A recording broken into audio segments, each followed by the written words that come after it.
Rindam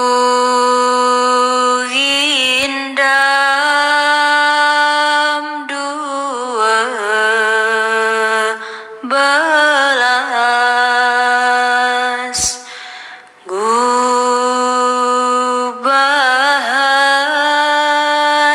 Raja Ali Haji. Barang siapa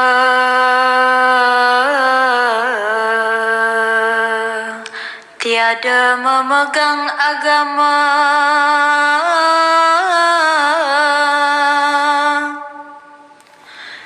segala-gala tiada boleh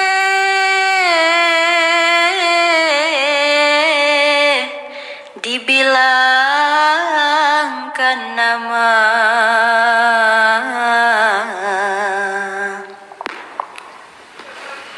Barang siapa mengenal yang empat, maka iaitulah orang yang makrifat. Barang siapa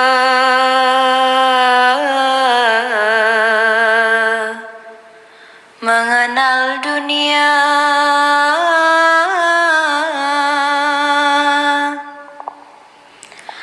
tahulah ia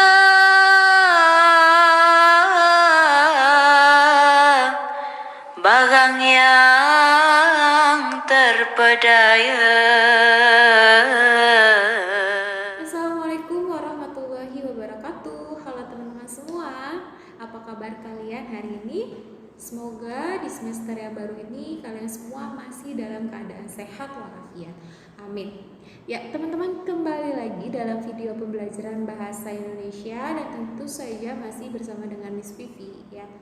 Baik teman-teman, kalau di semester sebelumnya mungkin kalian masih ingat kalau kita sudah mempelajari berbagai jenis teks ya. Salah satunya itu ada teks deskripsi, cerita fantasi, kemudian ada teks prosedur, dan yang terakhir itu kita ada teks laporan hasil observasi. Nah, kira-kira setelah kalian menyimak video tadi, itu ada sebuah gurindam yang dimelodikan gitu ya, yang dimusikalisasikan. Kalian sudah bisa menebak atau belum? Apa sih yang akan kita pelajari? Mengenal kata gurindam. Apa itu gurindam? Nah, jadi setelah kalian menyimak video yang tadi, maka kalian juga akan mempelajari apa itu tadi gurindam. Kemudian nanti kita akan belajar pantun. Kemudian ada karmina, seloka, talibun, syair. Oh Miss, baru pertama kali dengar nih tentang semua itu. Nah jangan khawatir ya, jadi kita akan mengenal macam-macam dari jenis puisi rakyat tersebut. Apa sih cirinya yang bisa menandakan oh ini adalah pantun, oh ini adalah talibun, oh ini adalah karmina, atau oh ini ternyata adalah jenis gurindam gitu. Nanti akan ada ciri-cirinya ya. Oke, sip. Langsung saja. Tadi Miss sudah sebutkan ya bahwa puisi rakyat. Puisi rakyat itu apa, Miss? Ya, jadi puisi rakyat ini adalah puisi lama ya. Kata lainnya adalah puisi lama. Kenapa bisa dikatakan puisi lama? Ya, kalau kalian pernah mengenal ada puisinya Hairil Anwar, atau misalnya kalian pernah mengenal ada puisinya siapa lagi yang terkenal? Rendra ya, atau kalian misalnya pernah membaca sebuah puisi yang ditulis oleh siapa? Penyair-penyair terkenal lainnya ya, kayak tadi Hairil Anwar, Rendra, terus misalnya Sapardi Djoko Damono. Nah itu adalah jenis dari puisi baru. Nah apa sih yang dimaksud dengan puisi rakyat atau puisi lama? Miss Vivi kasih keterangan sedikit bahwa puisi lama itu adalah puisi yang masih terikat dengan aturan. Ya, artinya dia tidak dituliskan secara bebas, tetapi ada aturan yang mengikatnya. Nanti seperti apa kita akan lihat ya. Oke, puisi rakyat di sini terbagi ada pantun. Ya, pantun dibagi lagi. Ada pantun biasa, terus ada juga yang disebut karmina, ada juga yang disebut seloka, dan ada juga yang disebut talibun. Ya, kemudian ada juga jenis puisi rakyat lainnya yaitu syair. Apa itu syair? Nanti kita akan bahas lebih jauh. Kemudian ada juga gurindam yang tadi kalian dengar di awal. Itu adalah gurindam yang sangat terkenal yang ditulis oleh siapa? Raja Ali Haji. Ya, nanti apa sih ciri dari gurindam? Kita akan diskusikan juga. Ya, oke. Selanjutnya kita mulai dari pantun. Ya, di layar kalian melihat. Itu ada contoh pantun. Hati-hati kalau menyeberang, jangan sampai titian patah. Hati-hati di rantau orang, jangan sampai berbuat salah. Nah, ini yang Miss Vivi bilang tadi, di sampingnya kalian lihat ya, di situ ada satu bait terdiri atas 4 baris, itu cirinya. Nah, ini yang Miss Vivi sebut bahwa puisi lama itu memiliki aturan atau harus terikat. Ya, terikat itu artinya dia ini ada aturannya. Jadi satu baitnya itu harus terdiri dari 4 baris. Ya, coba kita lihat di baitnya. Satu bait itu harus terdiri dari 4 baris. Hati-hati kala menyeberang, baris pertama. Jangan sampai titian patah, baris kedua. Hati-hati di rantau orang, itu baris ketiga. Jangan sampai berbuat salah, baris keempat. Nah, itu satu bait berarti ya, ada 4 baris. Kemudian aturan lainnya yang mengikat adalah berima ABAB. Ya, berima ABAB ini bukan berarti belakangnya harus A, harus B, harus A, harus B, tidak, bukan berarti ABAB ya, tapi artinya selang-seling gitu loh ya. Misalnya baris pertama nih, kalian perhatikan. Hati-hati kala menyeberang, akhirannya kan ya. Baris kedua, jangan sampai titian patah, akhirannya adalah Nah, karena rimanya ABAB, maka yang baris ketiga itu harus sama dengan baris yang pertama. Belakangnya harus juga ya. Jadi apa bacanya? Hati-hati di rantau orang. Sama dengan baris pertama ya. Kemudian baris terakhir itu harus sama dengan baris yang kedua. Akhirannya harus ya. Jangan sampai berbuat salah. Itu ya. Jadi yang dimaksud dengan berima ABAB, dia saling keterkaitan ya. Jadi misalnya bunyi akhirnya itu harus saling keterkaitan. Kalau di baris pertama di baris ketiganya kalau di baris keduanya di baris keempatnya selang-seling seperti itu. Nah, kemudian di pantun ini punya struktur. Strukturnya apa, Miss? Strukturnya adalah kalau baris pertama dan kedua itu kita sebut sebagai sampiran ya. Baris ketiga dan keempat kita sebut dengan isi. Kenapa begitu? Ada nggak, Miss, hubungannya antara sampiran dengan isi? Ya, sampiran dengan isi ini tidak memiliki hubungan. Ya, tidak ada. Jadi sampiran ini hanya sebagai sebuah pernyataan untuk mengantarkan ke bagian isi, ya, yaitu ada di baris ketiga dan keempat. Seperti contoh pantun di samping. Ya, sampirannya hati-hati kala menyeberang, jangan sampai titian patah. Ya, kemudian isinya hati-hati di rantau orang, jangan sampai berbuat salah, seperti itu. Kemudian aturan yang lainnya itu terdiri dari 8 sampai 12 suku kata. Apa sih yang dimaksud dengan suku kata? Kita lihat baris pertama. Hati-hati kala menyeberang. Ada berapa suku kata? Hati kala menyeberang ya. Ada berapa? 9. Jadi penggalan katanya ya, ada 9 suku kata. Sudah termasuk? Iya, karena kalau pantun cirinya 8 sampai 12. Kita lihat di baris kedua. Jangan sampai titian patah. Ada 9 suku kata juga ya. Kita lihat baris ketiga. Hati di rantau orang. Ada 9 suku kata lagi. Kita lihat baris terakhir. Jangan sampai berbuat salah. Ada berapa suku kata? Silakan kalian diskusikan. Oke, lanjut. Setelah pantun itu ada jenis pantun. Tadi pantun biasa ya. Kemudian ada pantun yang kita tahu namanya adalah Carmina.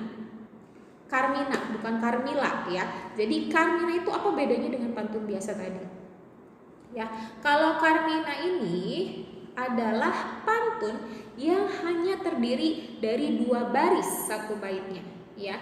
Pantun ini juga disebut sebagai pantun kilat. Nah, ini mungkin biasa kalian temukan kalau di acara TV kan ada ya pantun kilat yang hanya 2 baris gitu ya. Terus apalagi baris pertama itu disebut sampiran, baris keduanya disebut isi cirinya.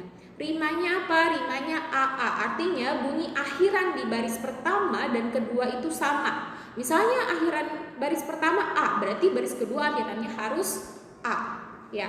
Kemudian suku katanya atau penggalan katanya sama seperti pantun biasa, terdiri dari 8 sampai 12 suku kata. Coba ya, di sini Miss Vivi sajikan contoh dari Carmina. Misalnya, yang pertama, ikan kakap makan kepompong, banyak cakap suka bohong. Nah, itu kan akhirannya sama ya teman-teman ya. Itu akhirannya AA, rimanya berarti di situ ada eng, artinya sama, bunyinya sama, eng gitu ya. Ada contoh lainnya, burung gelatik di pohon jati, kamu cantik dan baik hati. Ya, itu juga merupakan contoh dari Carmina. Jadi hanya 2 baris dan memiliki bunyi akhir atau rima yang sama. Seperti itu. Oke, mudah-mudahan sampai sini sudah paham. Kemudian kita lanjut ke seloka. Nah, seloka ini juga jenis pantun ya, Miss. Ya, seloka ini juga jenis pantun ya. Tapi yang bagaimana pantunnya? Yaitu yang memiliki bait lebih dari 1 ya. Dan antara bait yang satu dengan bait yang lainnya ini memiliki keterkaitan. Jadi dia bisa terdiri dari 2 bait mungkin ya. Misalnya cirinya bagaimana, Miss?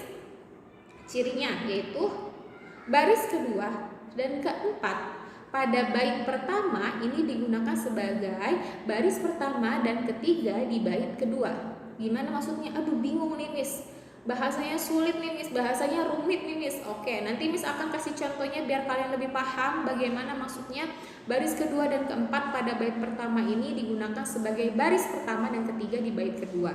Nah, ciri berikutnya, baris kedua dan keempat pada bait kedua digunakan sebagai baris pertama dan ketiga di bait ketiga dan seterusnya. Ya, kenapa? Karena tadi dikatakan seloka ini lebih dari 1 bait. Ya, makanya bisa 2 bait, 3 bait, kemudian mereka saling keterkaitan. Begitu. Contohnya nih. Oke.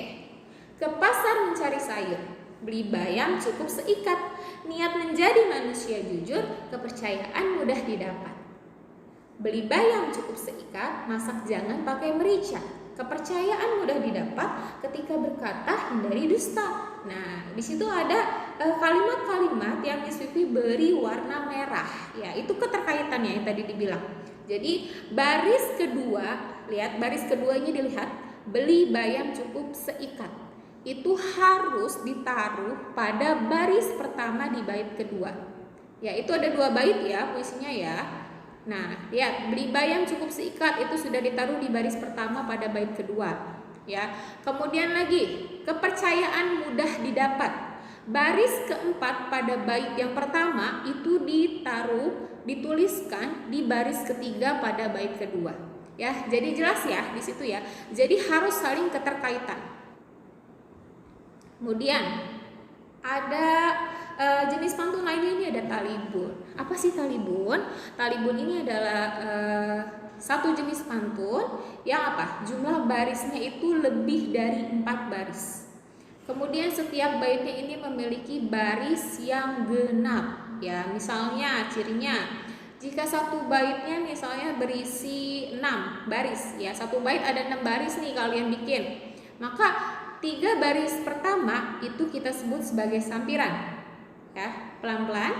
Jika satu bait kalian menuliskan ada 6 baris pada talibun, maka 3 baris pertama itu disebut sebagai sampiran. Kemudian 3 baris selanjutnya adalah isinya. Sajaknya jadi bagaimana, Miss? Sajaknya tetap bersilang ABC ABC. Ya, seperti itu. Kemudian Kalau misalnya kalian menulis satu baitnya itu ada 8 baris, maka kita bagi aja 8, bagi 2 berapa? 4 ya. Jadi 4 baris pertama ini adalah sampirannya, kemudian 4 baris selanjutnya adalah bagian isi. Ya, sajaknya menjadi bagian mana, Miss? Sajaknya jadi bunyinya itu rimanya A B C D A B C D seperti itu. Gimana sih contohnya? Lanjut. Oke, nih di sini Miss Vivi sediakan ada contoh dari talibun. Ada berapa baris talibun yang Miss Vivi buat? Ada 1, 2, 3, 4, 5, 6. Ada 6 baris satu baitnya ya. Maka yang mana yang disebut sampiran? Ya, yang disebut sampiran adalah yang baris ketiga pertama. Pasang wajah muka memelas, orang sekitar sampai kesal hingga semua berpaling muka. Itu sampirannya. Kemudian isinya, tuntutlah ilmu dengan ikhlas agar kelak tak menyesal, siap menghadapi tantangan dunia. Seperti itu ya. Jadi 3 baris di awal adalah sampiran, 3 baris di akhir adalah bagian dari isinya. Gitu. Sip. Oke, selanjutnya kalian bisa melihat di situ kan, kalau tadi talibun itu berarti persajakannya ABC ABC kalau 6 baris ya. Kita lihat nih, pasang wajah muka memelas, S akhirannya sama nggak dengan baris yang keempat? Sama, tuntutlah ilmu dengan ikhlas. Ini kan sama-sama A ya. Kemudian yang baris kedua akhirannya Al-Ksal gitu ya. Kemudian di baris yang ke berapa? Kelima itu sama Al juga, agar kelak tak menyesal. Ya, terus di baris ketiga akhirannya K, A gitu ya, akhirannya A. Nah, di baris yang terakhir juga A. Jadi A B C sama akhirannya. Berselang-seling seperti itu ya. Oke, lanjut. Nah, kita masuk nih. Selanjutnya ada syair ya. Mungkin kalian pernah mendengar syair, sering kali ya. Jadi kalau syair ini ternyata juga memiliki ciri-ciri. Kalau tadi pantun juga ada ciri-cirinya, pada syair juga memiliki ciri tertentu. Yang pertama misalnya apa, Miss? Setiap bait itu terdiri atas 4 baris. Ya biasanya satu baitnya 4 baris. Kemudian setiap barisnya terdiri dari 8 sampai 14 suku kata. Kalau pantun 8 sampai 12, pada syair itu 8 sampai 14 suku kata. Rima akhirnya, bunyi akhirnya, sajaknya itu sama semua. Ya, misalnya bunyi akhirnya berarti baris 1, 2, 3, 4 semua bunyinya ya, gitu. Kemudian syair tidak memiliki sampiran. Semua barisnya itu merupakan dari isi. Ya, contoh lihat nih di samping. Itu ada syair yang Miss Vivi sajikan. Hidup ini hanya sementara, semua makhluk kan pasti binasa. Jangan sampai kita tergoda oleh tipu daya dunia. Ya, coba dianalisis di situ. Satu baitnya ada 4 baris enggak? Ada, ya. Kemudian sajak atau rima akhirnya a tidak, semua sama ya. Sementara a binasa, a tergoda, a dunia, a ya sama semuanya. Kemudian terdiri dari 8 sampai 14 suku kata biasanya tiap-tiap baris. Contoh, hidup ini hanya sementara, 10 suku kata ya. Di baris kedua, semua makhluk kan pasti binasa, 11 suku kata. Begitupun dengan baris ketiga dan keempat. Ya, silakan kalian hitung sendiri suku katanya. Oke, lanjut. Yaitu ada gurindam. Gurindam itu yang tadi di awal kalian sudah dengar ya. Gurindam yang harus kalian ketahui, yang dikenal itu adalah gurindam gubahan atau karya Raja Ali Haji. Ya, dia juga memiliki ciri. Ya, yang pertama, jadi gurindam ini adalah sajak 2 seuntai. Ya, jadi yang setiap baitnya terdiri dari 2 baris. 2 seuntai itu maksudnya setiap bait terdiri dari 2 baris, terus rima akhirnya berpola AA BB ya. AA BB seperti itu. AA atau BB gitu. Nah, kemudian setiap baris terdiri dari 8 sampai 14 suku kata. Baris ke-1 disebut dengan isi kejadian, baris keduanya disebut sebagai makna dari kalimat pertama. Kalian boleh lihat contohnya. Barang siapa tiada memegang agama, itu adalah isi kejadian. Kemudian sekali-kali tiada boleh dibilang nama. Ya, berarti itu adalah bagian dari maknanya. Kemudian barang siapa mengenal yang 4 adalah kejadian, isi kejadian, maka ia itulah orang makrifat. Nah, itu adalah bagian dari makna pada kalimat yang pertama. Ya, silakan kalian baca sendiri gurindamnya, atau kalian dengarkan lagi video yang tadi juga boleh. Ya, itu suku katanya sama seperti syair, berarti ya terdiri dari 8 sampai dengan 14 suku kata. Oke, cukup ya untuk gurindam sekarang. Nah, kita coba diskusikan sama-sama. Mari kita berdiskusi, teman-teman. Di situ Miss Vivi menyajikan sebuah puisi rakyat. Bunyinya adalah: hati-hati kalau menyeberang, jangan sampai titian patah. Hati-hati di rantau orang, jangan sampai berbuat salah. Coba kalian diskusikan. Terdiri dari berapa baris puisi di atas? Ada berapa barisnya? Ada 4 baris ya. Baris yang pertama, hati-hati kala menyeberang. Baris yang kedua, jangan sampai titian patah. Baris yang ketiga, hati-hati di rantau orang. Dan baris yang keempat, jangan sampai berbuat salah. Ya, kemudian terdiri dari berapakah suku kata tiap barisnya? Hati, hati kala menyeberang, 9 suku kata pada baris pertama.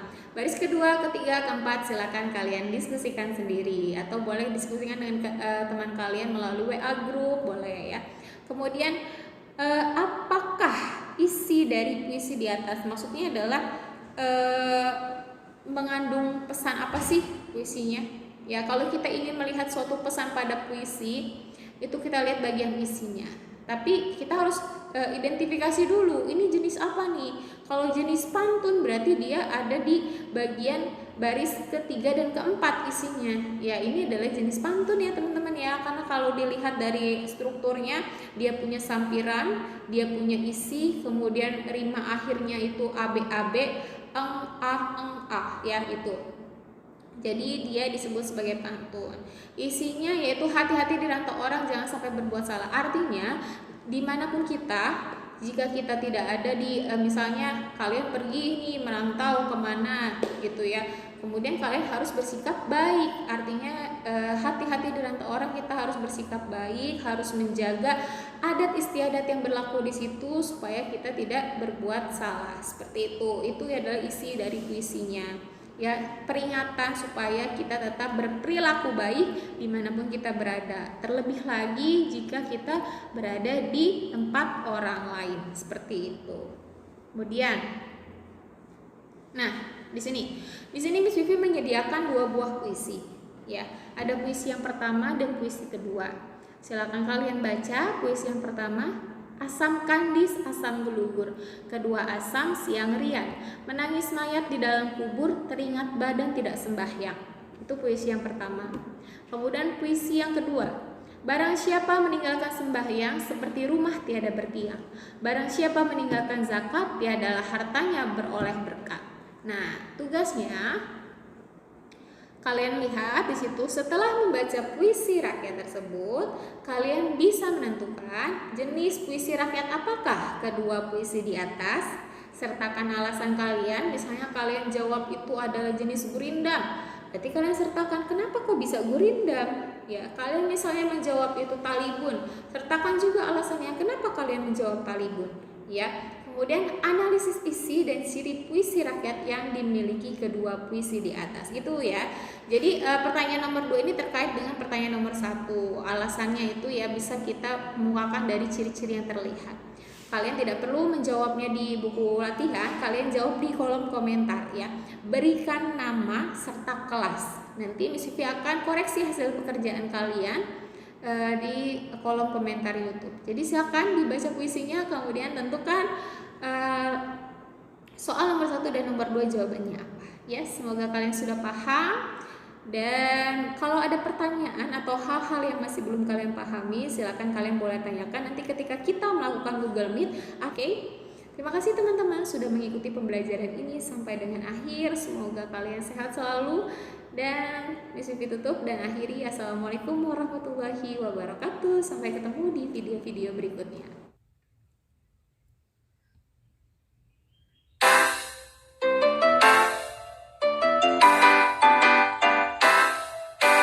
Biji saga warnanya